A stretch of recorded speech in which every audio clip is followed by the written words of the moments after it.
Today, I'm going to tell you the story of two retards. One is an alter ego, and the other is iRobot. Oh, here they are now. Jar. What is it, Rage? You need to do a video about Anton. Who? I mean Antoons. That's what I meant to say. He's one of the laziest creators I've ever seen. Imagine having a white guy and a black guy for the two main characters. Ha ha ha. Yeah, very funny. I get the joke, Rage. I have gotten a lot of requests to talk about Antoons, but I'm dealing with other dramas right now, plus I don't think I could really add anything to the conversation. Oh, I get it. It's because Antoons is an own-the-libs guy like you used to be. Admit it, you're just biased. If Antoons was a left-winger, you would jump in immediately. You defended Daft Peanut during the whole Fox Goodman situation because Fox Goodman is black. You jumped on the Spedgy bandwagon because Spedgy is a woman. And you jumped on the Quentin Reviews bandwagon because Quentin is a lefty. No, I talked about all three of them because they were dumb. And I was at the very start of the Quentin Review bandwagon. I didn't know everybody else was going to talk about him when I made my video. But on some level, I guess you might be right. Maybe I'm biased subconsciously, and I really should do a video on Antoons. Oh, I get it. You're talking about Antoons because Daft Peanut is talking about him. You used to be an own-the-libs guy, but now Daft Peanut, Ellis Mark, Just Stop, and Manga Common are your new community. You have no loyalty to the group you started in. Fuck you, Rage. Okay, sorry about the long, cringy skit. I've been watching a little too much Nostalgia Critic as of late. But basically, I'm trying to get across why I didn't want to make this video in the first place. If I defend Antoons, I'm going to get a lot of comments calling me biased because, well, I used to be a part of the whole anti-SJW community. And if I defend Daft Peanut, well, we're buddies, so I'll be called biased for that. Me and Daft Peanut go all the way back to the whole Stories in Pentagram drama. I consider him my YouTube rival. I was ahead of him, and then I lost my channel, so he was ahead of me. Then I surpassed him, then later he surpassed me, then I surpassed him, and currently he has surpassed me. Daft Peanut focuses on one subject while I talk about whatever I want on my channel. I'm a robot who has a lot of emotion, and Daft's a human with very little emotion. Me and Daft Peanut have worked together during the whole Quentin Review situation, which proves to me that he isn't a far leftist because he does realize that Quentin is completely crazy. And during the Otaku Studio situation, he was pretty much in charge. My history with Antoons, however, is a lot shorter. About 2 or 3 months ago, he hit me up on Twitter wanting to talk in private. But I can only talk to someone in DMs through Twitter if we're both following one another. I followed him, DM'd him, and just like everyone else I DM on Twitter, it's something that could have easily been said in public. I think he was asking for permission to use a clip from one of my videos in his cartoon community video. Later he started freaking out, saying he was in a drama with this person called Puppy-chan or something. It's hard to remember because I didn't screenshot our entire conversation on Twitter, and I can't double check anymore because, well, his Twitter is gone. But I do remember being completely uninterested in everything, and then Daft Peanut dropped his video. I think it's a disgrace that information that was false and fake and never happened got released to the public. I was a bit shocked when I saw Daft Peanut's title, Racist Tracer.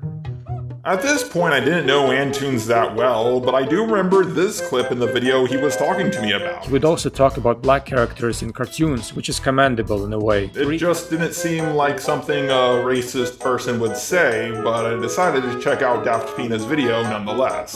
After this, I started screenshotting the conversation between me and Antoons. He wanted to do a video on Daft Peanut. I told him, don't do it, he never loses. And I also said, if you do, don't say I didn't warn ya. And, I think we all know how that turned out. Now, to be fair, I don't think his response was as bad as, say, Fox Goodman's or Matt Spicer's. This is why I want to raise $100,000 out of this GoFundMe. 50 is going to be for me, Fox Goodman, and the other 50 is going to be for Matt Spicer. I am pretty sure Matt Spicer would agree to something like this. But if you are right, then you can keep every single dollar out of that GoFundMe. You can get paid $100,000 to publicly humiliate me or do what you're best at. I'm gonna go through your videos one more time, comb through it, make a part 2, and say, Fox Goodman is tracing part 2. What do you think of that? Don't try me. Just take a seat because, like I said before, you're all bark but no bite. Which was so bad, Fox Goodman, even to this day, is still getting a ton of dislikes. Antoons could have made a response where he said Daft Pina was a meanie stinky doodoo face and secretly a shape-shifting lizard from the moon. It would have been better than Fox Goodman's response. So the bar is set pretty damn low. But even still, I think Antoons did come across as very calm and collective in his response to Daft Pina. As someone who went through a similar situation as Antoons, I understand how hard it is to respond when you're getting constantly harassed. Now, by no means was his response perfect. I do have a few problems with it, and other people have a few problems with it as well.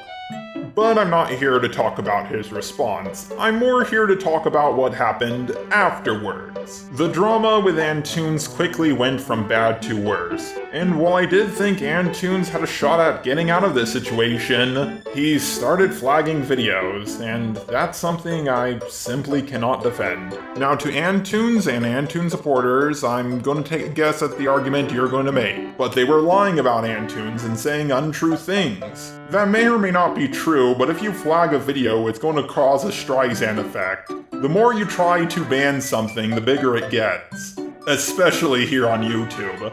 Maybe it's just me, but every single time I have heard about someone flagging a video, it only made the situation blow up even more. And also, Antoons, one of the people you flagged, well, you called them a map just because they said they were asexual. I understand they do look like a map, which, by the way, stands for minor attracted person, but you need to be 100% certain before you throw that accusation around. And as we see with Mundane Matt and several other creators, once you start flagging, basically everybody turns against you. Most people hate censorship, and once you start censoring people, it's really hard to make yourself look like the good guy. Even if everything else about Antoons was false, him flagging videos is where I draw the line.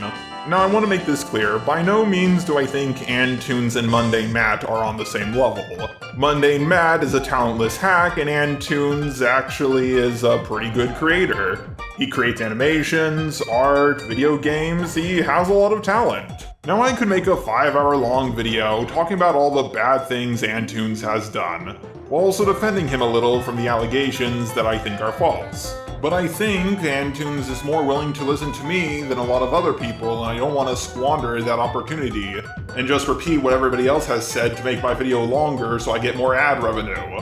So, my suggestion to Antoons is this. For the things you are genuinely sorry for, apologize for them. For the things you're not sorry for, don't apologize for it. Because it's not being sorry, it's being a bitch. But you definitely should apologize for flagging down videos, because Jesus, that's bad. It would be also pretty good optics if you apologize for it. Many of us make stupid mistakes when we're angry, but if we can realize the stupid mistakes we have made and make up for them, it shows people that we're willing to learn. You're a pretty big creator, Antoons. On YouTube alone, you're almost at 1 million subs. But your fans don't care about this kind of drama. So if you make a video about it, like you already have, most of your fans are not going to watch it. You're big enough that this will eventually all blow over. The internet never forgets, but they also have a lot of things to talk about. So I predict in the next few months that this drama is going to become mostly irrelevant. I understand you're frustrated with a lot of the things people are saying about you. I understand you're going through all the would've, should've, could've moments.